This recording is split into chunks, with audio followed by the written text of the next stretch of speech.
Canal Escute Áudio Novel. Se inscreva. Novel Teoria Fanfic.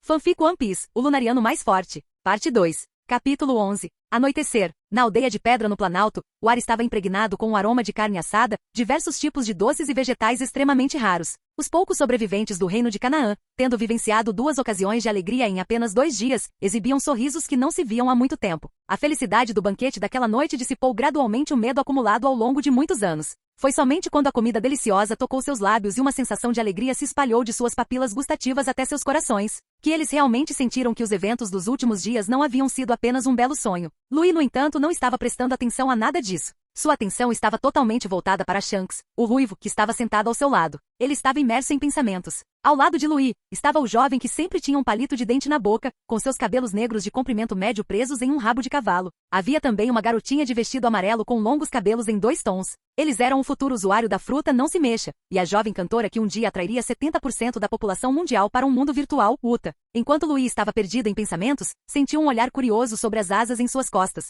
Virou a cabeça e encontrou um par de olhos violeta. Ao perceber que havia sido flagrada, a cantora ruiva se levantou sem constrangimento e apontou para as asas brancas como a neve de Louis com uma expressão de curiosidade no rosto. Louis, essas asas nas suas costas são um enfeite? Onde você os comprou? Eles vêm em preto e branco? Louis ergueu uma sobrancelha em resposta à pergunta dela. Então, sob o olhar atento de Uta, ele abriu uma de suas asas, revelando as penas bem cuidadas e cheias à luz da fogueira. São reais? Ao ver isso, Uta não se decepcionou. Pelo contrário, um brilho diferente emanou de seus olhos violeta. Ela parecia ansiosa, como se quisesse estender a mão e tocá-los, mas sua educação a impediu. Ao lado dela, Ben Beckman também olhava fixamente para as asas de Louis, com uma expressão pensativa no rosto. Do outro lado, Shanks percebeu o que estava acontecendo e um sorriso se espalhou pelo seu rosto. Ele deu um tapinha no ombro de Louis e perguntou alegremente: Irmãozinho Louis, Arcordon e os outros estão bem? Isso resolveu a questão. Louis agora tinha certeza de que Shanks realmente sabia de onde ele vinha. Além disso, ele provavelmente tinha uma boa ideia das conexões envolvidas. Com um longo suspiro, Louis assentiu e respondeu: ele está bem. Ele já é o mais forte da nossa tribo. Ao ouvir isso, o sorriso no rosto de Shanks se alargou ainda mais, como se ele estivesse genuinamente feliz em receber notícias de seu amigo. Ao ver isso, Louis pegou o Vivre Card com o nome gravado e perguntou a Shanks: foram vocês que visitaram Birka por acidente todos aqueles anos atrás? Shanks encarou o Vivre Card na mão de Louis, atônito por um instante, antes de abrir um sorriso radiante. Ah, o Vivre Card da Momora. Shanks lembrou-se do tio que agora carregava a pesada responsabilidade deixada pelo Capitão Roger. Então, olhou para Louis e disse rindo: é verdade. Eu segui o Capitão Roger e os outros até Birka naquela época. Conhecemos seu povo e fizemos muitos amigos. A visão de Louis escureceu. Seus companheiros de clã eram muito reservados. Em todos esses anos, nenhum deles jamais havia mencionado o nome Roger. Quando Louis conseguiu o Vivre Card, ele presumiu que algum poderoso desconhecido tivesse visitado Birka. Como diabos ele ia saber quem era o Sr. Momora? Nenhum dos conteúdos criados por fãs que ele havia lido jamais mencionava esse nome, muito menos que ele fazia parte da equipe de Roger. Agora mesmo, quando vi a cor das suas asas, seu cabelo, sua pele e a ausência de fogo nas suas costas, não o reconheci de imediato, explicou Shanks, apontando para as roupas de Louis. Mas então, notei a toga que você está usando. É um estilo muito apreciado pelos habitantes de Skipieia, em Birka. O ramo dos Skipianos em Birka era extremamente recluso, nem mesmo outros Skipianos sabiam de sua existência. Seu estilo de vestimenta era único, sem imitadores. Louis ficou em silêncio novamente. Ao ver isso, o canto da boca de Shanks se curvou para cima. Por falar nisso, esta é a primeira vez que vejo alguém do seu povo usar essas roupas. Louis disse: minha mãe é natural de Birka, então não me oponho a esse estilo de roupa. É mesmo? Então é por isso que você parece diferente dos outros que eu conheci. Pensei que você tivesse se tingido para se disfarçar. Shanks teve uma súbita revelação. Ele havia pensado que Louis tinha se pintado para esconder sua identidade. Louis olhou para ele de relance, sua cautela transformando-se em silêncio. Além de Louis, Beckman e Uta já estavam atônitos. Eles não esperavam encontrar 2 pessoas ligadas a Shanks em uma única viagem. Pequeno Louis, Arcordon está tão forte quanto eu agora? Sem perceber, a maneira como Shanks se dirigia a ele havia se tornado muito mais familiar. Beckman balançou a cabeça. Ele achava que Shanks era um caso perdido, por fazer uma pergunta dessas a uma criança. Como ele poderia saber o quão forte Shanks era? Você é um pouco mais forte, respondeu Louis após um momento de reflexão. Beckman. Shanks, no entanto, ficou ainda mais contente ao ouvir isso, seu rosto se contorcendo de tanto rir, o que lhe rendeu uma revirada de olhos de Uta. Ele então explicou à sua tripulação que quando era jovem, ele e um amigo não conseguiam vencer o homem de quem ele estava falando, mesmo lutando juntos. Ele não culpou o voo ou o fogo dos Lunarianos por serem impenetráveis, simplesmente disse que perdeu. Ele me disse naquela época que se eu conseguisse derrotá-lo, ele consideraria se juntar à minha equipe. Beckman, em breve teremos outro na cama poderoso. Louis ergueu uma sobrancelha e disse, com um tom significativo: é mesmo? Então é melhor você ir encontrá-lo logo. Afinal, embora Louis tenha nascido em uma ilha do céu, ele fez algumas mudanças neste mundo. Por exemplo, encontrar uma certa ilha do céu e interceptar uma certa Akuma no Mi. Shanks ouviu isso e pressentiu que algo estava errado. Ele estava prestes a perguntar algo, mas naquele instante, ocorreu uma crise. Um grito agudo ecoou de repente, chamando a atenção de todos. As pupilas de Louis se contraíram. Uma de suas mãos foi em direção à lança em suas costas, enquanto seu aqui da observação instantaneamente se fixava na fonte da perturbação. Num instante, o rosto de Louis escureceu. Toda a equipe do Ruivo ficou em alerta imediatamente. Ao lado deles, a expressão de Helena mudou e, instintivamente, ela correu em direção à origem da comoção. Então, um segundo, um terceiro, e muitos outros gritos se seguiram. Louis estreitou os olhos e pontos de luz sagrada começaram a aparecer ao redor de seu corpo. No instante seguinte, uma luz dourada pálida desabrochou, espalhando-se e envolvendo tudo ao redor. Pontos de luz caíram do céu como flocos de neve, fundindo-se aos corpos das pessoas que rolavam no chão. Uma força vital calorosa floresceu, correndo em direção à área que os sentidos de Louis identificaram como a origem do problema, o estômago. Mas logo, a testa de Louis se franziu novamente. Ele pronunciou lentamente uma única palavra: veneno. Era um veneno potente, de origem desconhecida, e estava fazendo efeito no estômago de uma dúzia de pessoas. A habilidade de Louis só podia prolongar a vida delas. Afinal, Louis, que havia abandonado os estudos pré-natais, não entendia nada de medicina e mal conseguia lidar com algo além de ferimentos leves. Shanks, que já havia chegado ao local antes de Helena, ouviu isso, e o sorriso sumiu de seu rosto. Sua expressão tornou-se fria, sombria e aterradora. Depois de ouvir a avaliação de Louis, Shanks não duvidou por um segundo. Ele se virou para seu companheiro de tripulação e ordenou: Ongo. Capítulo 12. Louis espalhou um pálido dossel de luz dourada. Pontos de luz sagrada choveram, e uma rica força vital floresceu, estabilizando imediatamente as vidas daqueles que haviam desmaiado gritando. O médico dos piratas do Ruivo, Ongo, correu até lá e rapidamente começou a prestar os primeiros socorros aos indivíduos envenenados. E Helena ficou atrás de Ongo, estendendo a mão para impedir que várias pessoas instintivamente se apressassem para ajudar seus familiares. Não há nada que possamos fazer para ajudar. Não perturbem o médico. Embora a expressão de Helena fosse terrivelmente sombria, ela fez o possível para se acalmar. Então, olhou para as pessoas ansiosas ao seu redor, baixou a voz e as tranquilizou. Não se desesperem. Se o médico precisar de nós, ele nos chamará. Do outro lado, Louis estendeu seus sentidos sobre-humanos e aqui da observação, perscrutando os corpos das vítimas envenenadas para encontrar a origem do envenenamento. Logo ele fez uma descoberta. Havia grandes quantidades de líquido no estômago de todos. Em outras palavras, água. Embora os piratas do Ruivo tivessem trazido muitos suprimentos, água não estava entre eles. Portanto, a origem mais provável do problema eram as reservas de água da própria vila. Um instante depois, Louis informou Helena sobre suas descobertas. O rosto de Helena empalideceu. Depois de agradecer a Louis, ela instruiu seu povo a permanecer onde estava e pronto para auxiliar o médico. Então, sem olhar para trás, ela partiu. Louis observou Helena partir calmamente até que sua figura desapareceu nas sombras. Só então ele virou a cabeça e voltou a contemplar a cidade na planície. Se bem se lembrava, durante a batalha de alguns dias atrás, as mulheres e crianças que não podiam lutar haviam trazido muita água do rio. Logo Helena chegou à casa de pedra onde estavam armazenadas a água, as frutas e os vegetais que Shanks e sua tripulação haviam lhe oferecido. Ela olhou para a água pela qual seu povo havia dado a vida com os olhos vazios e não disse nada. Aos poucos, cerrou os punhos, as veias dos braços e da testa saltando. Nesse instante Beckman, que também havia percebido o problema, aproximou-se lentamente. Pegou um copo d'água e testou-o com um aparelho de detecção de veneno que havia recebido de Ongo. Logo obteve o resultado esperado. Beckman franziu a testa. Suspirou interiormente. Não admirava que até Roger, um homem que Shanks tinha em tão alta estima, pudesse ser tão implacável com eles. Ele então se virou para sair, precisando informar ao seu excelente médico de bordo o nome do veneno. Ao chegar à porta, hesitou. Voltou a olhar para a sombra escura na casa de pedra e ofereceu uma palavra de conforto. Não se preocupe. Nosso médico de bordo é excelente. Contanto que saibamos o tipo de veneno, ele certamente poderá salvá-los. Dito isso, Beckman fechou a porta, deixando Helena sozinha e silenciosa no quarto. Já escolhemos um rio que vocês desprezam, um rio que usam para despejar o lixo. Na casa de pedra escura, e Helena abriu lentamente os punhos com os olhos baixos. Mesmo assim, sussurrou ela, vocês ainda querem nos caçar até a extinção? E Helena pressionou a mão contra o peito, sentindo as dores agudas que acompanhavam cada respiração. Se eu morrer, murmurou para si mesma, o que acontecerá com o meu povo?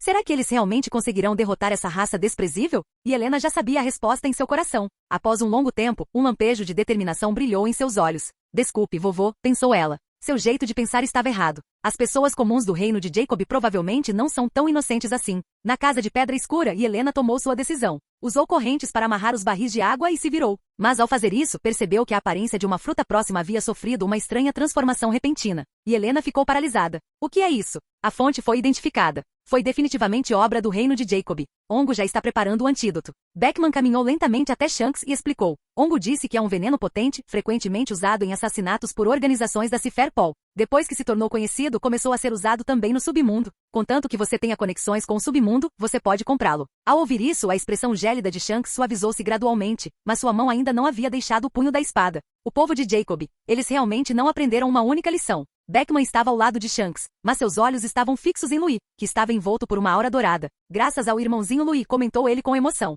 Ongo disse que se ele não tivesse estabilizado a vida deles imediatamente, os aldeões provavelmente teriam sofrido graves sequelas, mesmo depois de tomarem o antídoto. Não muito longe dali, Louis olhou para as vítimas, cuja respiração agora se estabilizara. Após refletir um pouco, ele recolheu a luz sagrada que o envolvia. Soltando um longo suspiro, olhou para os dois homens que conversavam sobre ele. Nesse instante, Ongo, após concluir o tratamento imediato, caminhou até Louis com uma expressão estranha no rosto. Louis, sua habilidade parece ser capaz de ajudar as pessoas a se curarem rapidamente? Louis ficou um pouco confuso, mas assentiu com a cabeça mesmo assim. Sim, há algo errado? O poder das Akuma no Mi é realmente incrível. Nenhum médico, por mais habilidoso que seja, seria capaz de fazer algo assim, disse Ongo, sem insistir nas habilidades ainda não reveladas de Louis, mas simplesmente demonstrando pura admiração. Louis entendeu. Se alguém em sua vida passada tivesse construído um arranha-céu em um instante bem na sua frente, ele teria ficado ainda mais perturbado do que Ongo. Então, Louis lembrou-se subitamente da condição de Helena e começou a explicar a Ongo o estado da sua doença pulmonar. Ongo ficou estupefato. Shanks mencionou no caminho para cá que poderia haver pacientes com doença do mergulhador que precisassem de tratamento, disse ele.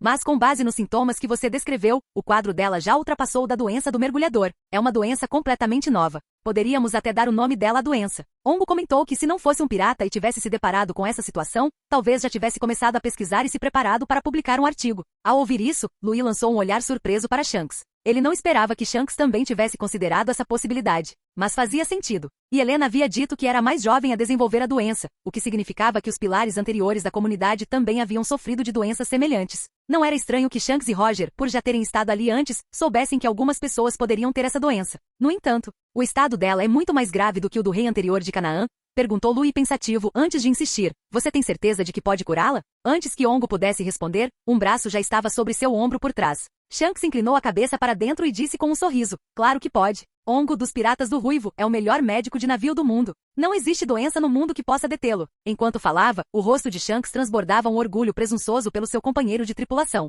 Atrás dele, os membros reagrupados dos Piratas do Ruivo assentiram em concordância, parecendo endossar totalmente as palavras de seu capitão. Capítulo 13. Ongo ficou surpreso com os elogios e balançou a cabeça, impotente. Desde quando sou tão incrível assim? Não posso dizer se consigo curá-la até fazer um diagnóstico preciso. Ongo, você é modesto demais. Isso mesmo, Ongo é o melhor do mundo. Num instante, todos se convenceram de que assim que Helena retornasse, Ongo seria capaz de curá-la. Shanks olhou para Louis e sorriu. Pequeno Louis, você quer aprender medicina com Ongo? Com sua habilidade de cura, assim que você a dominar, com certeza superará Ongo e se tornará o médico número 1 do mundo. Louis balançou a cabeça em sinal de recusa. Não, obrigado. Ainda preciso ir para a Grand Line. Não ficarei aqui por muito tempo. Shanks ficou atônito por um momento. Então, como se tivesse tido uma ideia, disse pensativamente. Encontrar o Sr. Momora. Ele imediatamente pensou em seu companheiro de tripulação que tinha o melhor relacionamento com os Lunarianos de Birka. E Louis também tinha seu Vivicard. Sim, pretendo visitá-lo em nome da minha tribo e depois seguir direto para o Novo Mundo, disse Louis.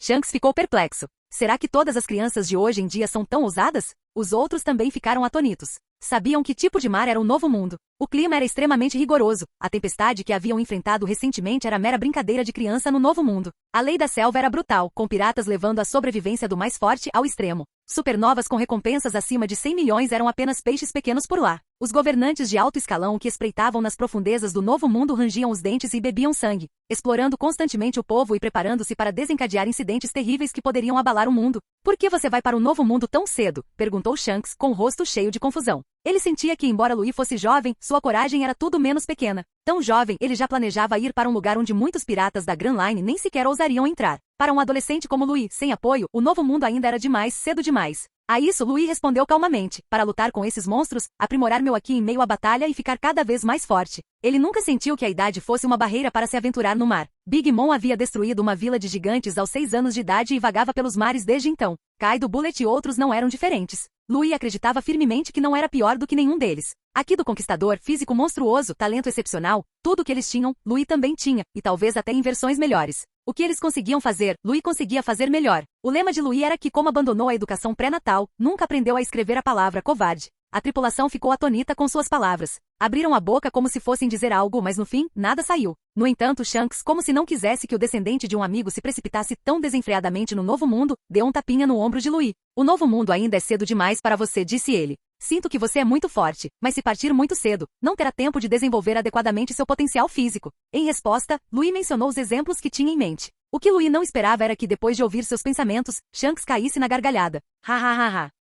Ele só parou e coçou a cabeça sem jeito depois de receber um olhar fulminante de sua querida filha e um olhar discreto de Louis. Então, sob o olhar atento de sua tripulação, ele deu um tapinha no ombro de Louis novamente e disse significativamente: agora eu entendo. Você foi cegado pelas histórias gloriosas daquelas pessoas.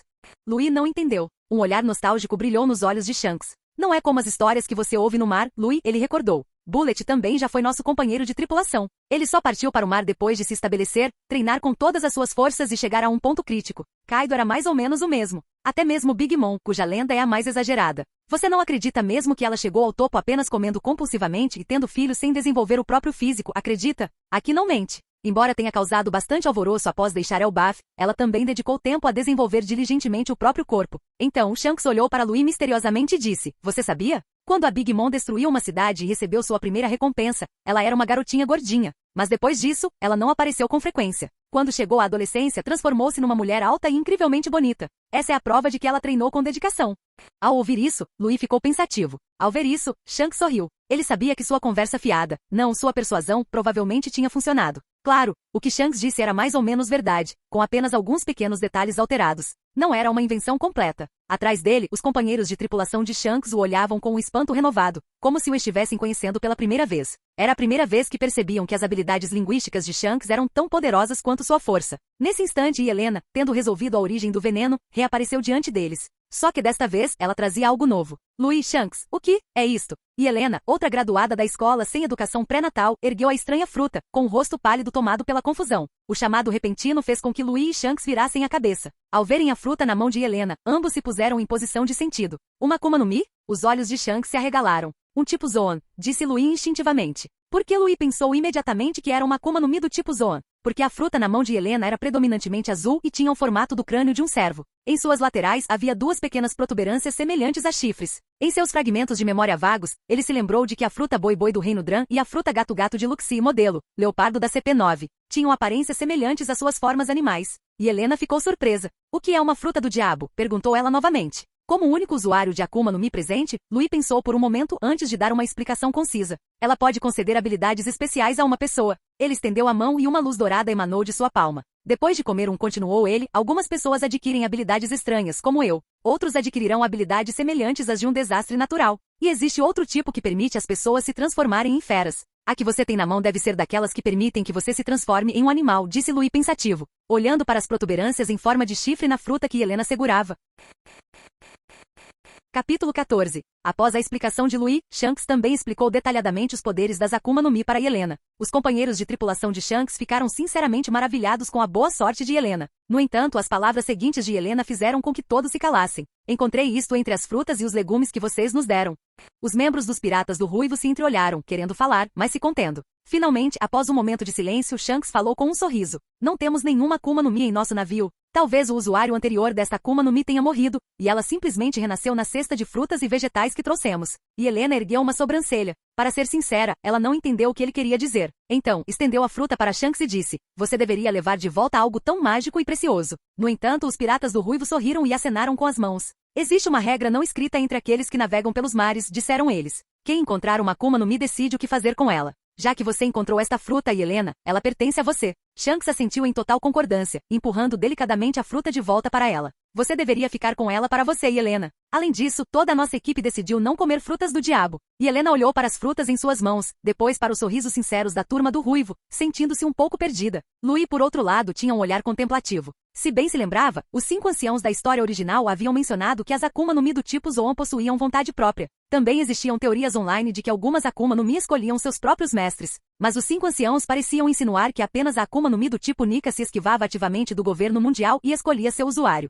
Então, nessa situação, Helena teve apenas sorte, ou a fruta a escolheu? No fim, os pensamentos de Louis não levaram a lugar nenhum, e ele desistiu. No entanto, Helena fez algo que ninguém esperava. Sob os olhares atentos de todos, ela caminhou até Louis e mais uma vez, ofereceu-lhe a fruta do diabo. Louis encarou a Akuma no Mi que estava bem na sua frente, o rosto tomado por uma expressão de interrogação. O que você está fazendo? É para você, disse Helena, seus olhos vermelhos encontrando os de Louis, seus lábios rachados se movendo levemente. O vento frio agitou algumas mechas de seu cabelo branco sobre seu rosto pálido, mas com um sorriso gentil. Qualquer um podia ver o quão séria ela estava. Louis ficou estupefato no momento, repetindo inconscientemente a palavra dela. Para mim? Sim, quero te dar. Ali perto, os aldeões dispersos imediatamente perderam suas expressões apáticas. Eles reuniram seus familiares e se juntaram para ter uma visão melhor. Vendo que Louis permanecia em silêncio, Helena acrescentou: se você não tivesse intervido naquela guerra outro dia, eu e todos os meus súditos teríamos morrido. As mulheres e as crianças que viviam neste planalto teriam sido encontradas e mortas. Depois que os jacobitas envenenaram o rio, Helena compreendeu que mesmo que tivesse arrastado o rei deles consigo, seus súditos não teriam a menor chance contra aquelas pessoas desprezíveis. Em outras palavras, não fosse por Louis, Canaã teria sido verdadeiramente aniquilada. Portanto, quero dar esta fruta a você. Perto dali, a multidão de aldeões que se reunirá parecia abatida, como se estivesse desapontada. Trocaram olhares. Claramente, aquele não era o espetáculo que esperavam ver. Louis respirou fundo e também empurrou a fruta de volta. Quem já comeu uma Akuma no Mi não pode comer uma segunda, disse ele. O sorriso de Helena se transformou em confusão. Ela olhou para Shanks em busca de confirmação. Só depois que ele assentiu, confirmando que as palavras de Louis eram verdadeiras, ela baixou a mão sem jeito. A fogueira ardia, lançando faíscas com calor que cintilavam como estrelas. O brilho alaranjado estendia suas sombras pelo chão. Em meio ao crepitar das chamas, Louis olhou para a fruta em sua mão e sugeriu: acho que seria melhor se você comesse esta fruta sozinha. E Helena balançou a cabeça. Estou prestes a morrer. Seria um desperdício comer uma Akuma no Mi. Ela já havia decidido que tarde da noite lançaria um ataque solo à cidade abaixo e mataria o máximo de jacobitas possível. Embora o poder de uma Akuma no Mi pudesse aumentar sua força, seria um desperdício muito grande morrer junto com ela. Então, ela pretendia dar a fruta a Louis e pedir que ele a ajudasse a tirar seu povo daquela ilha. Diante disso, Louis respondeu pensativamente: não necessariamente. Akuma no Mi do tipo Zoan podem melhorar o físico de uma pessoa. Talvez consigam aliviar sua doença. Nesse instante, Shanks ajeitou seu chapéu de palha, passou um braço em volta de Ongo e caminhou lentamente para frente, dizendo com um sorriso: não se preocupe. Ongo com certeza pode curar sua doença. Certo, Ongo? As palavras de Shanks transbordavam confiança em seu companheiro de tripulação, acreditando que a doença de Helena era um assunto menor para Ongo. Ao ouvir isso, o tom de Ongo também mudou, deixando de lado a cautela anterior. Ele assentiu com uma expressão calma e disse: deixe comigo. E Helena ficou atonita, sem palavras. Desde que descobriu que nem mesmo a habilidade mágica de Louis tinha efeito sobre sua doença, ela havia perdido toda a esperança de sobreviver.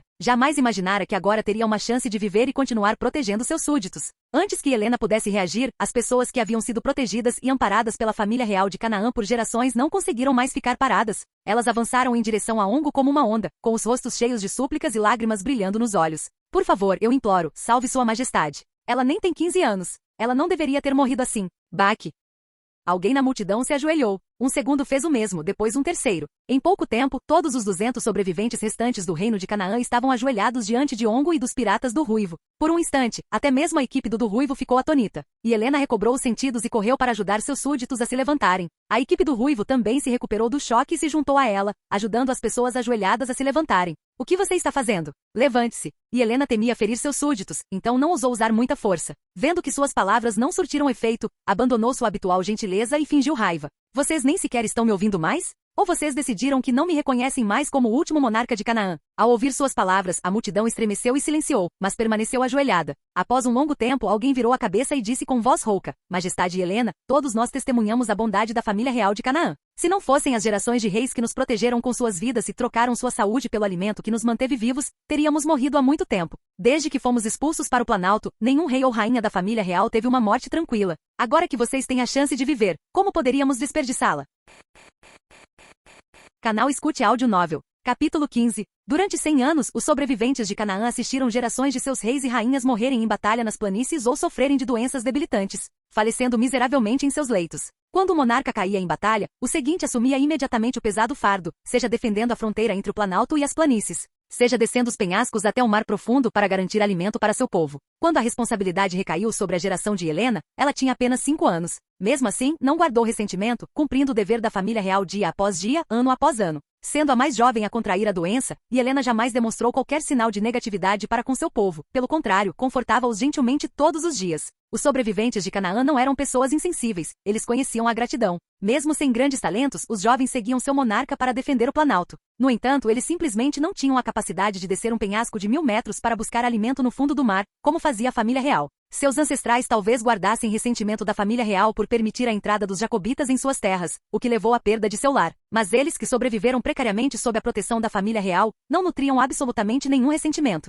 Nenhum membro da família real de Canaã teve um fim pacífico. Os talentosos morreram em batalhas sangrentas ou acidentes de caça, sem exceção. Os menos talentosos foram enviados para longe com a ajuda da família real para buscar auxílio externo, mas os fuzileiros navais, limitados pelo status do reino de Jacob como nação membro do governo mundial, os ignoraram completamente. Os piratas, aqueles predadores cruéis que viviam pela lei da selva, zombavam de sua situação. Ao longo de muitos anos, apenas os empáticos piratas Roger ofereceram ajuda. A maioria dos outros reinos manteve-se distante, mas uma grande nação no mar ocidental e um reino desértico na Grand Line forneceram uma pequena ajuda. Devido às grandes distâncias, no entanto, sua ajuda limitou-se a condenar o reino de Jacob durante o Conselho Mundial. Eventualmente, os membros da família real que viajaram pelos mares em busca de ajuda foram desaparecendo gradualmente. Entre eles estava a princesa anterior, a mãe de Helena. Ela havia retornado da Grand Line e dado à luz Helena, que tinha Sanguione. Alguns anos depois, ela partiu novamente, tentando resgatar o pai de Helena, que havia sido capturado pelos fuzileiros navais, e pedir sua ajuda, mas ela também desapareceu no mar. E Helena encontrou o olhar de seu povo,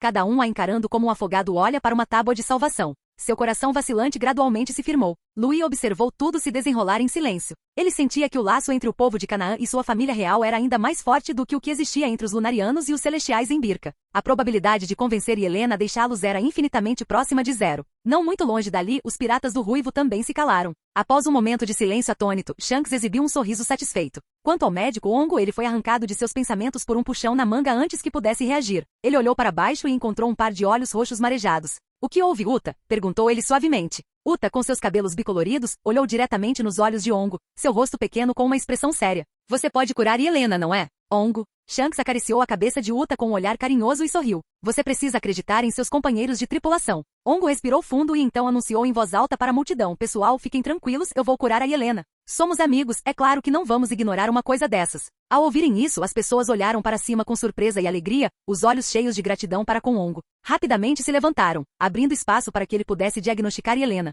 No entanto, Ongo coçou a cabeça e disse, não há equipamentos médicos aqui. Preciso voltar ao navio para usar as instalações de lá. Ele explicou que originalmente preparara o remédio para a doença do mergulhador seguindo as instruções de Shanks. Jamais imaginara que a rainha desta geração, Helena, seria tão mais grave que os reis do passado. A única razão pela qual ela ainda conseguia lutar era por causa de sua formidável linhagem Oni. Os Oni eram uma das subespécies humanas mais poderosas do mundo. Ongo chegou a acreditar que se Helena tivesse enfrentado a doença na adolescência, talvez nem a tivesse contraído. Ao ouvir isso, Shanks propôs mais uma vez a Helena. Helena, você deveria comer essa fruta primeiro. Louis tem razão. Frutas do diabo do tipo Zoan dão um grande impulso ao físico. Elas podem aliviar significativamente seus sintomas. Talvez até ajudem no tratamento que está por vir. Ao ouvirem essas palavras, os olhos dos sobreviventes de Canaã brilharam. Após a série de eventos daquela noite, eles não duvidavam mais de Louis ou dos piratas do Ruivo, e todos se uniram para convencê-la. Sua Majestade Helena, por favor, coma.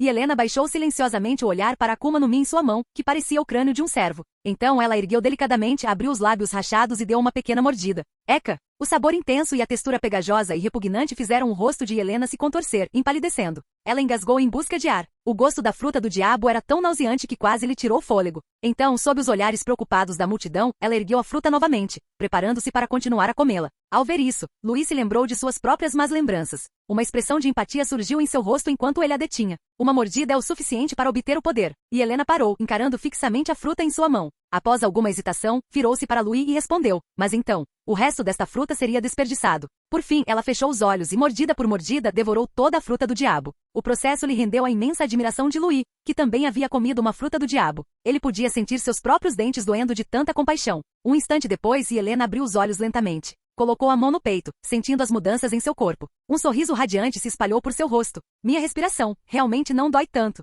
As palavras de Helena fizeram os olhos dos sobreviventes cananeus ao redor ficarem vermelhos e seus narizes arderem. Na multidão, algumas das mulheres e crianças mais emocionadas começaram a soluçar. Por 100 anos, a doença que assolara a família real cananeia estava prestes a se tornar história. O enorme peso que oprimia seus corações finalmente começava a rachar. Louis caminhou lentamente para a frente, guiando Helena gentilmente para que ela tentasse ativar sua nova habilidade. Concentre-se. Sinta o outro poder dentro do seu corpo e ative-o com a sua vontade. E Helena fechou os olhos e fez como Louis disse. Ao mesmo tempo, Shanks e sua equipe começaram a conduzir a multidão reunida de volta para uma distância segura. No instante seguinte, sob os olhares atentos de todos, a forma de Helena sofreu uma mudança drástica. Seu corpo começou a crescer, inchando de seus 2,2 metros originais para 3 metros. A pele de seu rosto desapareceu gradualmente, expondo um crânio branco como osso enquanto presas se estendiam. Louis ficou imediatamente estupefato. Não é um veado? Os piratas do Ruivo também prenderam a respiração, tentando imaginar que tipo de animal poderia ser aquele. A transformação de Helena não parou por causa das reações deles. Seu corpo continuou a se expandir, ultrapassando a marca de 4 metros. Uma pelagem áspera e branca como osso brotou de sua pele, seus pés se transformaram em cascos e suas pernas se tornaram digitígradas. Seus braços, antes esguios, engrossaram e alongaram-se, e garras afiadas como navalhas surgiram de seus dedos. No topo do crânio terrivelmente exposto, um par de enormes e afiados chifres brotou ao lado de seus chifres Oni originais. Ao mesmo tempo, neve de origem desconhecida extinguiu a fogueira, e uma temperatura terrivelmente baixa começou a se espalhar. Entre os piratas do Ruivo, o corpulento homem de dentes afiados e serrilhados exclamou: gelo e neve. É uma zoa mítica. Olhando para cima, a escuridão envolvia o gigante de 6 metros de altura. Sob o tênue luar, a forma de Helena havia desaparecido. Em seu lugar, erguia-se um monstro aterrador de 4 chifres, ereto sobre 2 pernas, com uma longa cauda arrastando-se atrás de si. Seu rosto estava desprovido de pele, seu crânio exposto. Seus enormes chifres pareciam galhos de árvore ao luar. Onde deveriam estar seus olhos, havia órbitas vazias com uma tênue luz escarlate brilhando em seu interior. Por fim, uma estranha emoção, como se dirigida especificamente aos humanos, começou a se espalhar pela multidão. A boca de Louis tremia. Uma pergunta surgiu em sua mente. Seria esta uma Akuma no Mi do tipo humano-humano ou do tipo veado-veado? Capítulo 16. Naquele mundo sombrio, o medo como se despertado das profundezas de seus genes fez com que a maioria das pessoas presentes estremecesse e tremesse. Todos olhavam com espanto para a figura colossal, mal visível na noite. Uma forma humanoide, um crânio de alce exposto, garras em forma de foice e enormes e aterrorizantes chifres. Essa combinação fez Louis pensar instintivamente em um monstro que aparecia frequentemente em filmes de terror de sua vida passada. Um vendigo? Louis exalou lentamente uma baforada de ar branco na noite, onde a temperatura havia despencado abaixo de zero. O vendigo, uma lenda dos nativos americanos sobre sua vida passada. Acreditava-se que era um monstro criado quando um humano, após praticar canibalismo, era possuído por um espírito maligno. A lenda dizia que ele era frequentemente acompanhado por frio extremo e nevascas, e possuía uma força bruta assombrosa e poderes sobrenaturais. Seu estômago era um poço sem fundo. Todos os seres vivos eram suas presas, mas ele tinha uma predileção particular por carne humana. Não importava o quanto comesse, seu estômago faminto jamais sentiria a menor satisfação. Em muitas obras, era frequentemente descrito como sendo magro como um palito, com costelas salientes. O corpo coberto de pelos em decomposição e com a aparência de um cadáver ambulante que exalava um odor fétido de sangue e imundície. Mas na visão excepcionalmente aguçada de Louis, a aparência de Helena não era tão exagerada. Além de sua aparência terrivelmente grotesca, suficiente para causar pesadelos, não havia sinais de mau cheiro ou decomposição. Um instante depois, a mesma pergunta surgiu na mente de Louis. Se a lenda diz que ela se transformou a partir de um humano, então é uma fruta humano-humano ou uma fruta veado-veado? Enquanto Louis estava perdido em seus devaneios e Helena, transformada em um vendigo, se moveu. Instintivamente, ela virou sua cabeça esquelética com seus chifres aterrorizantes e olhou para a comida intocada próxima. Uma voz rouca como se viesse das profundezas do inferno, emanou da boca escondida sob o crânio branco como osso. Que força poderosa! Ao ouvirem suas palavras, todos os sobreviventes cananeus presentes tremeram, seus rostos pálidos enquanto recuavam. Isso não tinha nada a ver com emoção humana. Era como se seus próprios genes, seus instintos, os estivessem compelindo a fugir da besta terrível à sua frente. Ao verem isso, a equipe do Ruivo também saiu do choque, exibindo expressões pensativas. Isso é, parece aquele monstro devorador de homens das lendas de algumas ilhas que são perpetuamente cobertas por um frio extremo, não é? Um vendigo. Ao contrário dos outros, que ainda tinham presença de espírito para conversar, a jovem Uta estava pálida, batendo os dentes. Ela já havia se escondido instintivamente atrás de Shanks, buscando proteção. Louis deu um passo lento para frente, posicionando-se entre Helena e a comida, e chamou hesitante. E Helena? A voz de Louis permitiu que a razão de Helena retornasse. Eu estou bem. E Helena ergueu o braço, que agora tinha 10 foices no lugar dos dedos, e examinou sua transformação. Mas no instante seguinte, ela se assustou com a própria voz aterradora e instintivamente cambaleou para trás. Em seguida, tropeçou na longa cauda que a arrastava e caiu de costas, levantando uma grande nuvem de névoa gelada e flocos de neve. Ao verem isso, as expressões dos espectadores mudaram sutilmente. Até mesmo o medo dos aldeões diminuiu consideravelmente. Flocos de neve dançavam no ar, parecendo mágicos sob o luar, e Helena levantou-se lentamente, percebendo as expressões estranhas nos rostos de todos. Ela se sentiu um pouco envergonhada, com vontade de cavar um buraco e se esconder dentro dele. Louis observou as expressões de todos, depois olhou para Helena novamente e sugeriu: teste suas habilidades, Helena. E Helena soltou um suspiro de alívio. Levantou-se, fingindo que nada tinha acontecido, e trotou até uma área aberta. Estendeu uma garra e da palma da mão o gelo se espalhou rapidamente. Em um instante, transformou-se em um enorme martelo de guerra com cerca de 3 metros de comprimento, totalmente azul translúcido e irradiando um frio cortante. Então ela ergueu o martelo de guerra e o bateu com força no chão. Bum! Um som semelhante a uma explosão ecoou por vários quilômetros. O chão tremeu e poeira voou dezenas de metros no ar. Rachaduras apareceram, espalhando-se por mais de 100 metros, enquanto inúmeras placas de rocha e terra se deformavam e se quebravam. O violento tremor fez com que muitos dos sobreviventes de Canaã caíssem no chão inesperadamente, com os rostos expressando uma mistura de alegria e choque. E Helena congelou, percebendo subitamente que seu poder destrutivo atual poderia facilmente ferir seus próprios súditos. Imediatamente, ela baixou o martelo de guerra, abandonando a ideia de realizar mais testes. No instante seguinte, controlou sua habilidade para retrair o frio cortante da área, permitindo que a temperatura retornasse ao normal. Após fazer tudo isso, ela voltou à sua forma humana e foi ajudar alguns dos aldeões mais velhos a se levantarem. Está tudo bem com todos? Desculpe, não esperava que apenas o tremor secundário lhe causasse danos. No entanto, os sobreviventes de Canaã tinham todos os rostos radiantes de alegria. Ver Helena ficar mais forte os deixava ainda mais felizes do que ela. Não muito longe dali, os membros dos Piratas do Ruivo também estavam atônitos, olhando uns para os outros em choque. Tal poder era raro até mesmo entre os piratas da Grand Line. Mas os pensamentos de Louis eram diferentes dos de todos os outros. Ele estava maravilhado com a magia das Akuma no Mi. Depois que Helena cresceu de 2,2 metros para 6 metros e voltou à sua forma humana, suas roupas permaneceram completamente intactas. No fim, Louis só conseguiu suspirar de espanto. Isso é realmente um mangá shonen. Como os sobreviventes de Canaã estavam muito frágeis, o plano de Helena de testar suas habilidades foi interrompido. O povo acabou reacendendo a fogueira e rapidamente consumiu a comida que não podia ser armazenada. O médico dos Piratas do Ruivo sugeriu que Helena retornasse com eles ao navio para um diagnóstico mais completo. Mas Helena, sentindo que seu físico havia melhorado após comer a fruta e que sua dor havia diminuído, adiou a consulta para o dia seguinte, usando seu dever de proteger seus súditos como justificativa. Shanks, antecipando-se a Ongo, concordou prontamente com a proposta de Helena e retornou temporariamente ao navio com sua tripulação. Tarde da noite, Helena vestiu sua armadura pesada e surrada e saiu de sua casa de pedra. Depois de verificar o estado dos feridos, um por um, ela foi direto para a casa de pedra que havia sido preparada para Louis. Ela parou diante da casa de pedra por um instante, respirou fundo e então ergueu a mão enluvada para bater levemente na porta de madeira. Logo em seguida, Louis abriu a porta e encarou Helena, que estava totalmente armada em silêncio. Ao ver a expressão de Louis, que sugeria que ele a estava esperando, um traço de surpresa brilhou nos olhos de Helena. Mas ela não se deteve nisso. Baixou o olhar com uma expressão de desculpas no rosto, e explicou suavemente seu propósito. Louis, posso te pedir um favor? Louis encarou os olhos vermelhos dela com uma expressão calma. Você vai exigir uma explicação? Embora Louis tivesse uma ideia do que Helena estava prestes a fazer, ele ainda precisava perguntar claramente. Se a resposta não fosse o que ele imaginava, ele não ajudaria. E Helena balançou a cabeça, um olhar resoluto brilhando em seus olhos. Seu tom era tranquilo. Não, agora, eu só quero que essa raça desapareça deste mundo. Muito bem, então eu vou te ajudar. Capítulo 17. Tarde da noite, um frio repentino invadiu a cidade. Uma nevasca envolveu várias ruas e casa após casa foi acordada pelo frio, pega totalmente de surpresa.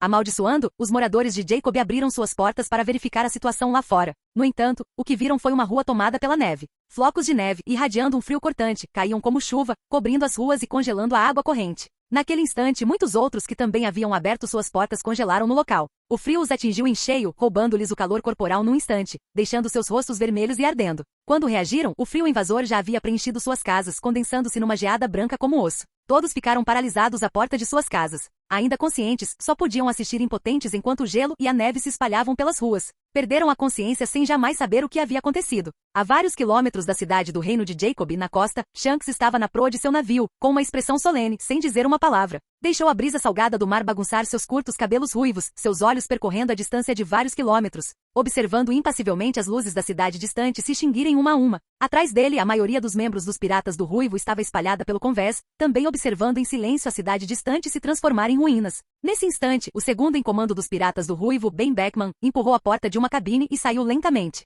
Enquanto caminhava, tirou um cigarro e um fósforo e acendeu. Em seguida, passou por seus companheiros de tripulação e foi até o lado de Shanks, apoiando os braços no corrimão e fumando em silêncio. Uta está dormindo? Perguntou Shanks com um olhar fixo na distância, os olhos profundos e expressivos. Beckman soltou uma densa nuvem de fumaça e respondeu em voz baixa, sim, ela está dormindo. Que bom. É melhor que ela não presencie esse tipo de coisa. Após um instante, Beckman se virou para olhar o perfil de Shanks e perguntou pensativamente, se Helena não tivesse decidido atuar, o que você teria feito? Shanks ergueu a mão e pressionou o chapéu de palha, deixando metade do rosto na sombra. Qualquer um que fizer mal aos meus amigos ou companheiros de tripulação, disse ele, com um rosto inexpressivo, não deixarei escapar. Enquanto falava, sua outra mão repousou inconscientemente no punho da espada. Nesse instante, Ongo se aproximou com o rosto tomado pela preocupação. Ele olhou para as costas de Shanks e perguntou, chefe, a doença de Helena ainda não foi curada. Será que é mesmo certo deixá-la passar por isso sozinha? Shanks se virou para olhar para o médico de bordo de sua confiança e sorriu. Está tudo bem. O pequeno Louis também está lá. Além do mais, apoiar uns aos outros em batalha é a melhor maneira de construir uma parceria.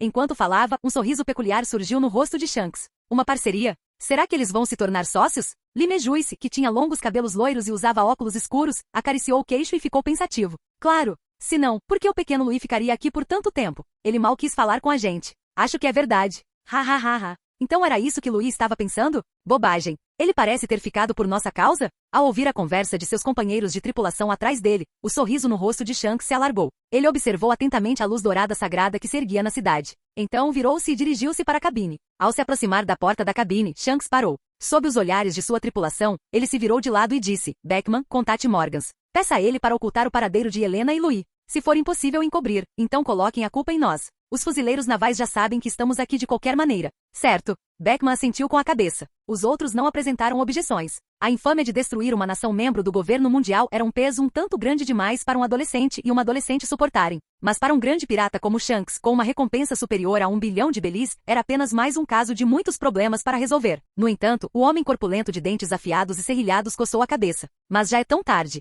A Agência Mundial de Notícias Econômicas não vai saber o que aconteceu, não é? Ele não foi recebido com concordância, mas sim com vários olhares de desdém. Você já está no mar há tanto tempo e ainda não sabe o quão incríveis são aqueles jornal gaivotas do Notícias sobre a economia mundial? Esses lunáticos que não temem a morte estão por toda parte no mundo. Mesmo que morram, eles espalham a notícia antes de morrer. Uma luz dourada desabrochou, cobrindo o céu sobre a cidade de Jacob como uma aurora boreal. Incontáveis correntes de força vital, emanando dos corpos mortos, sentiram um chamado. Materializaram-se, transformando-se em tênues raios de luz dourada que ascenderam aos céus e se fundiram com a aurora boreal. Em seguida, desceram do ar como água corrente, conectando-se diretamente às costas do gigante devorador de homens que caminhava sobre o mar congelado, perseguindo navios em fuga e fornecendo-lhe uma fonte contínua de energia. Louis estava sentado no topo do edifício mais alto do reino de Jacob, com sua lança de 4 metros de comprimento e lâmina em forma de lágrima apoiada em seu colo. A pedido de Helena, Louis concordou em ajudá-la a aniquilar o reino. Mas ele não interveio pessoalmente, em vez disso reabastecia continuamente suas energias à distância. Louis acreditava que seria mais apropriado que Helena, como a última monarca do reino de Canaã, realizasse a vingança final por si mesma.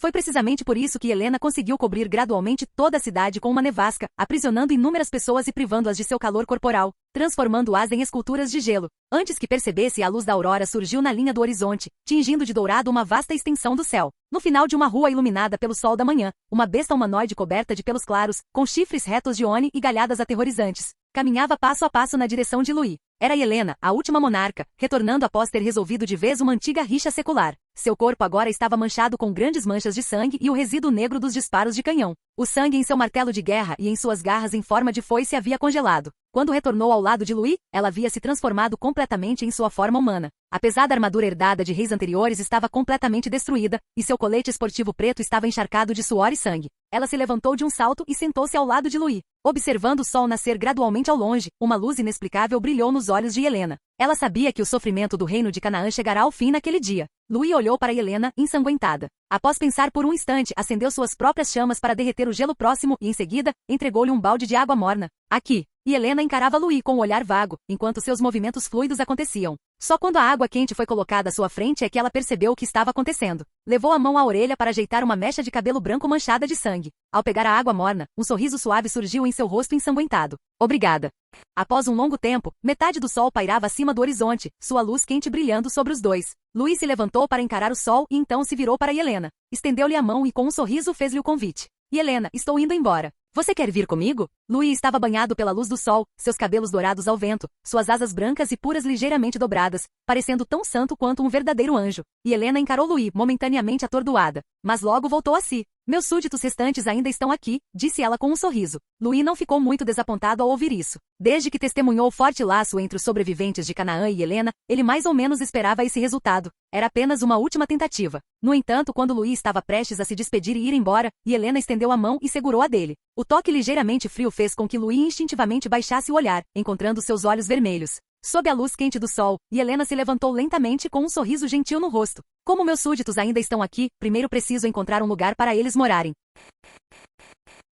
Capítulo 18. Meio-dia, em algum lugar no Mar do Leste. O céu azul celeste se fundia com o mar profundo. A brisa marítima soprava, levantando ondas na superfície azul, criando uma imagem magnífica e expansiva. 2 navios de 3 mastros navegavam lado a lado nesta tela azul. Um era o navio pirata dos Piratas do Ruivo. O outro era uma embarcação sem dono que os sobreviventes de Canaã haviam encontrado nas ruínas do porto do reino de Jacob. Depois de ouvirem que Helena queria levá-los para longe da ilha, eles não se opuseram. Todos os cerca de 200 embarcaram obedientemente no navio, seguindo os piratas do Ruivo em busca de um lugar adequado para viver. O que? Você tem apenas 10 anos de idade? No convés do Força Vermelha, uma voz repleta de incredulidade ecoou, levada para longe pela brisa do mar. Louis virou a cabeça lentamente e respondeu casualmente, sim, é isso mesmo. Ao seu redor, os membros dos Piratas do Ruivo olhavam para a figura de 2 metros de altura de Louis, com os cantos de suas bocas se contraindo. Que tipo de criança cresce até ter 2 metros de altura aos 10 anos? Até Shanks ficou momentaneamente atônito. Só depois de observar atentamente o rosto ligeiramente arredondado de Louis, ele riu sem jeito. Haha. Eu também achava que você era um pouco mais jovem que a Helena. Não muito longe dali, e Helena e Uta também lançaram um olhar estranho para Louis. E Helena acabará de descobrir que Louis, que era muito mais forte do que ela, era quase 5 anos mais novo. Uta, por outro lado, ficou surpresa ao descobrir que Louis tinha mais ou menos a mesma idade que ela, apenas 1 ou 2 anos de diferença. Então, Shanks não pôde deixar de reclamar. Você só tem 10 anos, por que deixaram você sair? Nem sequer mandaram alguém te acompanhar. Diante disso, Louis lançou a Shanks um olhar de desdém. Estou aqui para treinar e ficar mais forte. Se um adulto viesse comigo, não seria apenas umas férias? Shanks ficou sem palavras. Em seguida, sentiu-se incrivelmente afortunado por ter dissuadido Louis de entrar no novo mundo, mesmo que a força de Louis fosse mal suficiente para sobreviver no novo mundo com sua mentalidade de 10 anos. Não havia como prever em que tipo de pessoa ele se transformaria. Após um instante, Shanks riu sem jeito. Nesse caso, durante os 2 anos em que Helena estiver recebendo tratamento, vocês dois devem ficar em nosso navio. Shanks não estava tentando transformar Louis em uma boa pessoa. Ele apenas esperava que Louis não fosse exposto ao mundo traiçoeiro muito cedo e se corrompesse, tornando-se um monstro de sangue frio como Charlotte Linlin ou Kaido das Feras, que tratavam vidas humanas como se fossem palha. Se Louis fosse capturado por esses monstros no novo mundo em sua tenra idade, ele seria moldado em tudo o que eles quisessem que ele se tornasse. Portanto, Shanks planejou ampliar a visão de mundo de Louis, ajudá-lo a formar suas próprias ideias e fortalecer sua mente e sua vontade. Dessa forma, quando navegasse pelos mares, ele não seria tão facilmente corrompido e não se tornaria apenas mais um ser desprezível movido apenas pelo desejo. No entanto, após ouvir as palavras de Shanks, a expressão de Louis mudou. 2 anos? Ele olhou instintivamente para Ongo, que estava preparando vários medicamentos em um canto.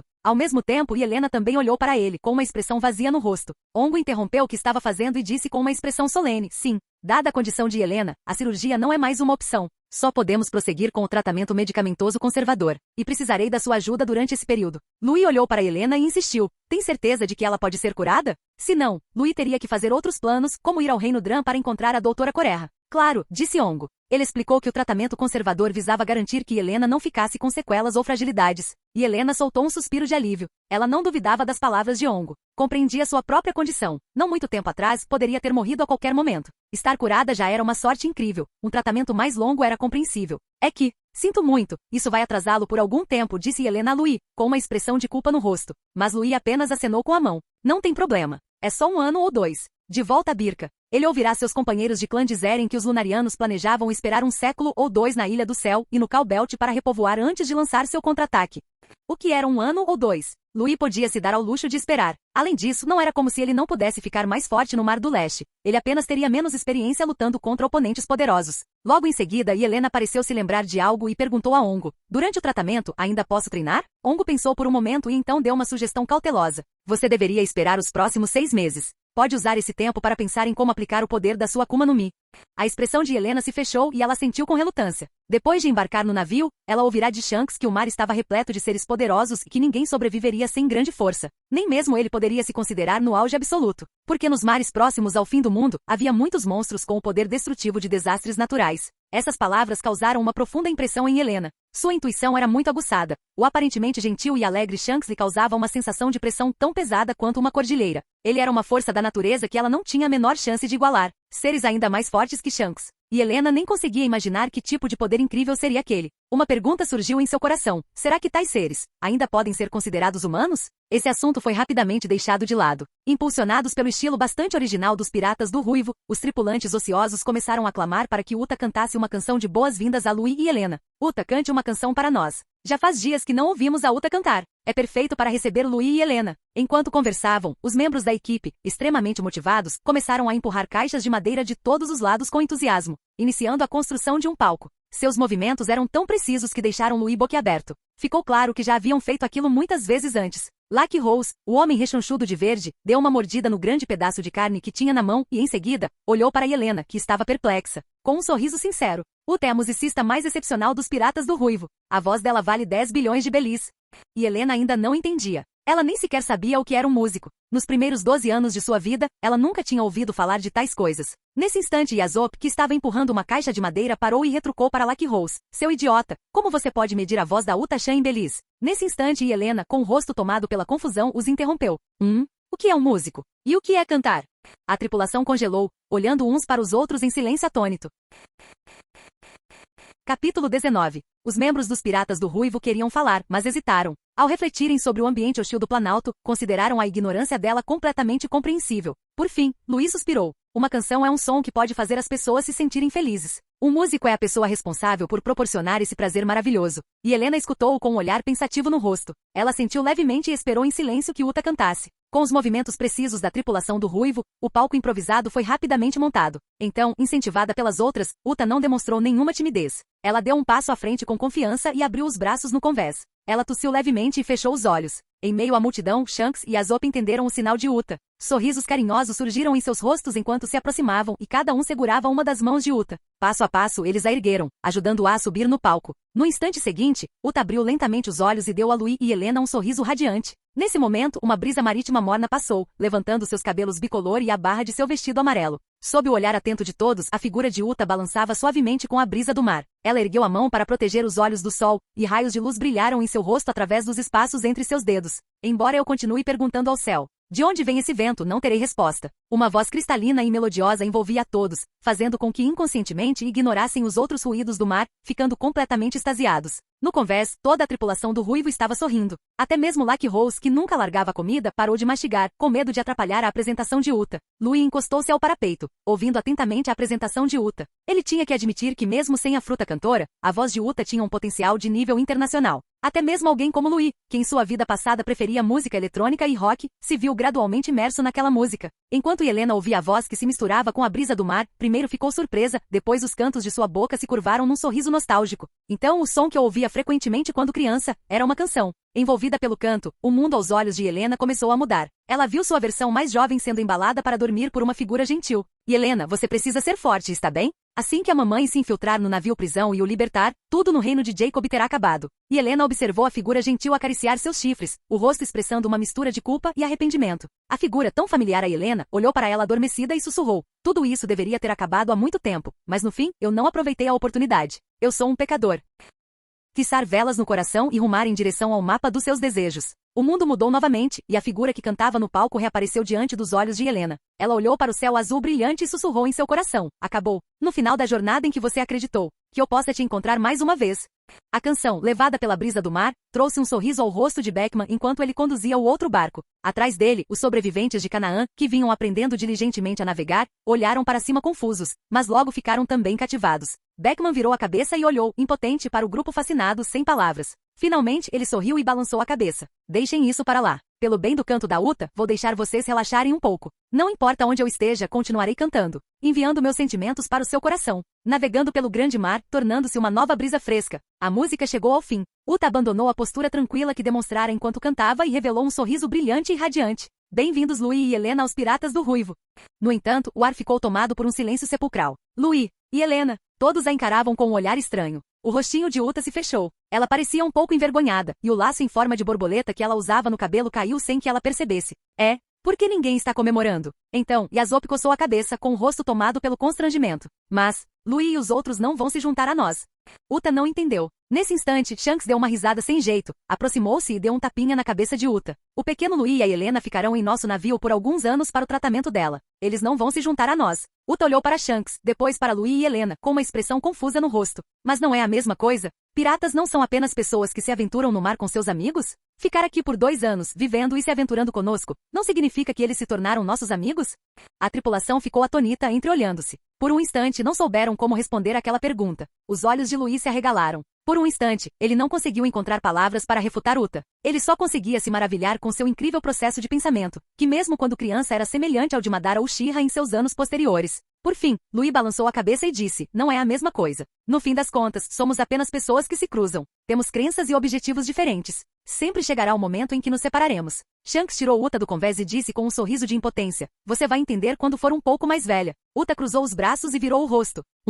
Então, todos os outros piratas do Ruivo riram. Logo, Uta já havia esquecido todo o incidente. Ela bateu palmas para chamar a atenção de todos e anunciou em voz alta: nesse caso, vamos fazer um banquete. É isso aí. A turma do cabelo vermelho respondeu imediatamente, dando a Uta a validação emocional que ela buscava. Louis permaneceu em silêncio. Em sua opinião, aquela tripulação era muito barulhenta. Ele ainda não estava acostumado com aquilo. E Helena, no entanto, parecia confusa. Não tivemos um banquete ontem à noite? Na verdade, ela achava que ter um banquete todos os dias era um pouco exagerado. Shanks pareceu perceber a preocupação de Helena e respondeu com um sorriso. Está tudo bem. O mar é muito abundante. Contanto que não desperdicemos comida. Nesse instante, Louis franziu a testa e olhou para o mar distante. Ao mesmo tempo, Shanks também notou o navio se aproximando. Mas rapidamente virou a cabeça e olhou pensativamente para Louis. Os piratas daquele navio podiam até ser decentes no Mar do Leste, mas não eram nada comparados a ele. O que ele não esperava era que, embora Louis fosse jovem, seu aqui da observação fosse quase tão poderoso quanto o seu. Logo, Yasop e Beckman, no outro navio, também avistaram a embarcação se aproximando. Beckman pensou por um instante e então se virou para os sobreviventes de Canaã atrás dele. Digam aos seus homens no convés para voltarem para dentro. Eles poderão sair novamente mais tarde. Yasop imediatamente ergueu seu telescópio e olhou para o mar distante. Capítulo 20. Yasop olhou através de seu telescópio para o navio pirata que se aproximava constantemente à distância. Ele franziu ligeiramente a testa, claramente em alerta. Aquelas pessoas estavam vindo direto para eles enquanto preparavam um banquete, e estavam fazendo uma demonstração agressiva. Isso o irritou profundamente. Ele respirou fundo, olhou para Shanks ao seu lado e perguntou: chefe, devo atirar para espantá-los? Shanks fitava o pequeno ponto preto no horizonte, o olhar distante, como se estivesse pensativo. Após um momento de contemplação, lançou um olhar para o outro navio que navegava ao lado deles. Sim, fogo. Que eles saibam que não devemos brincar com a gente. Se os cerca de 200 sobreviventes de Canaã não estivessem com eles, Shanks poderia ter ignorado aquele navio pirata. Contanto que não o provocassem, Shanks não se incomodaria com piratas que tentavam bancar os valentões no Mar do Leste. Mas as coisas eram diferentes agora. Os sobreviventes de Canaã estavam muito vulneráveis, e Shanks não queria que fossem ameaçados. Embora tivesse absoluta certeza de que poderia protegê-los, não era certo deixá-los em risco por causa de seus próprios caprichos. Com a permissão de Shanks, Yasop sacou seu rifle e apontou para uma lâmpada no navio pirata distante. Bang! A pederneira trovejou e o cano faiscou. A bala rasgou o ar, cruzando o mar num instante e estilhaçando com precisão uma lâmpada no convés. Yasop baixou lentamente o rifle e ergueu novamente o telescópio. No entanto, antes que Yasop pudesse ter uma visão clara da situação no navio pirata, Louis ergueu uma sobrancelha e se virou para olhar em sua direção. Yasop, parece que seu tiro não foi muito eficaz para dissuadi-los. Não parece que você os tenha assustado. No aqui da observação de Louis, o navio pirata já havia começado a se mover. Eles estavam apontando seus canhões para a Força Vermelha. Ao ouvir isso, a expressão de Yasop tornou-se um pouco mais séria. Ele ergueu novamente sua pistola de pederneira. Entendido. Desta vez afundarei o navio deles. Ele ergueu o rifle. Sua visão, combinada com seu aqui da observação, o ajudou a mirar no navio pirata. Lentamente apertou o gatilho. Bang! O tiro ecoou novamente. Uma bala de chumbo, envolta em aqui do armamento, rasgou o ar e atingiu com precisão o casco do navio pirata. Bum! A onda sonora se propagou e chamas irromperam para o céu. Uma bola de fogo vermelho escura se ergueu e todo o navio pirata, como se atingido por uma salva de canhão de um navio de guerra, explodiu violentamente. Detritos voaram alto no ar, espalhando-se em todas as direções. Louis absorveu tudo, depois olhou para a arma de Yasop, perdido em pensamentos. Nas mãos de Yasop, um rifle comum havia liberado o poder de uma salva completa de canhão de um navio de guerra. Aqui era realmente incrível. Louis se lembrava vagamente de que quando tinha 2 ou 3 anos, também havia ganhado uma arma no kit de boas-vindas que o sistema deixará para trás antes de fugir. Ele a jogou no mar. A arma se chamava submetralhadora Sten. Além de ser feia, o pior é que certa vez disparou no meio da noite, acordando-o com um tiro. Quanto aos outros itens do kit de iniciante, além da submetralhadora defeituosa, eles também deixaram Louis sem palavras. Um deles era uma versão infantil de um manual de mestre de marionetes da Vila Oculta da Areia, vizinha, mas não incluía uma semente de chakra. E Louis, por não possuir a linhagem sanguínea de uma certa planta espacial, não tinha chakra. No fim, Louis decidiu que tentaria mais tarde, combinando a criação de marionetes com sua habilidade da fruta da vida. Outro item era o jutsu de expansão, que também veio sem uma semente de chakra, tornando-o atualmente inútil. Do outro lado, após confirmar que não havia sinais de vida, Yasop abaixou o rifle mais uma vez. Ele se virou para Louis, com um largo sorriso no rosto. Louis, o que você achou da minha pontaria? Louis olhou para ele de cima e o elogiou com um sorriso. Muito forte. Se você trabalhar duro por mais alguns anos, talvez consiga romper minha defesa quando minhas chamas traseiras não estiverem acesas. O semblante de Yasop se fechou completamente. Seu rosto empalideceu como se um balde de água fria tivesse sido derramado sobre ele. Os outros que ouviram isso pareceram estar se esforçando para conter o riso. Mas à medida que riam, os sorrisos se desfizeram e todos assumiram expressões pensativas. Isso porque a maioria dos membros dos Piratas do Ruivo tinha um nível de força semelhante. Se Yasop não conseguia romper a defesa de Louis, a situação não melhoraria muito se eles tentassem. Nesse momento, como todos sabem, um sorriso não desaparece. Ele simplesmente se transfere para o rosto de outra pessoa. Shanks sorriu radiante para seus companheiros de tripulação. Parece que vocês não estão treinando o suficiente, disse ele. Sabem, Louis tem apenas 10 anos. Daqui a alguns anos, a diferença entre vocês será enorme. Os membros da tripulação abriram a boca, mas acabaram permanecendo em silêncio. Após pressionar um pouco sua tripulação, Shanks exibiu mais uma vez seu sorriso nada intimidador e disse: hora de se preparar para o banquete. Ao ouvir suas palavras, a tripulação rapidamente afastou todos os outros pensamentos e respondeu a Shanks com sorrisos. Uta ouviu isso e correu alegremente para o outro lado da grade. Depois de respirar fundo, ela gritou: Beckman, é hora do banquete. Certo, respondeu Beckman do outro navio. Já estou indo assim que prender as cordas e correntes. Num instante, os conveses de ambos os navios ficaram repletos de atividade. Louis e Helena observavam enquanto a equipe transformava habilmente o palco em uma churrasqueira, suas expressões mudando sutilmente. Após pensar um pouco, Louis olhou para Shanks e perguntou: Shanks, há algo em que possamos ajudar? Louis achava que se ficasse parado no navio de outra pessoa, observando-os trabalhar enquanto ele não fazia nada, seria um pouco estranho. Shanks parou o que estava fazendo e ficou pensativo. Depois de um bom tempo, não conseguiu se lembrar de nada que precisasse que Louis e Helena fizessem. Finalmente, coçou a cabeça e disse casualmente: mais tarde, talvez vocês possam acender a fogueira para nós? Louis. De repente, como se tivesse tido uma ideia, Shanks bateu o punho na palma da mão. Que tal isso, pequeno Louis? Você vai para o mar e recolhe os destroços daquele navio. Por acaso, talvez estejamos com pouco combustível para cozinhar. Shanks tinha uma vaga ideia do que Louis estava pensando e, sem cerimônia, encontrou uma tarefa para ele. Diante disso, Louis assentiu com a cabeça. Eu posso fazer isso. Então ele ativou sua habilidade. Pontos de luz dourada emanaram do corpo de Louis, formando um fluxo dourado que girava ao seu redor. A luz dourada deslumbrante atraiu inconscientemente a atenção de todos, e todos olharam para Louis. Então, sob o olhar de todos, a luz brilhante se dispersou, fluindo diretamente para o mar atrás dele. No instante seguinte, ocorreu uma estranha mudança no mar azul. Fim do vídeo. Para acesso antecipado à continuação dos vídeos, ou para incentivar o canal, vire membro. Muito obrigado.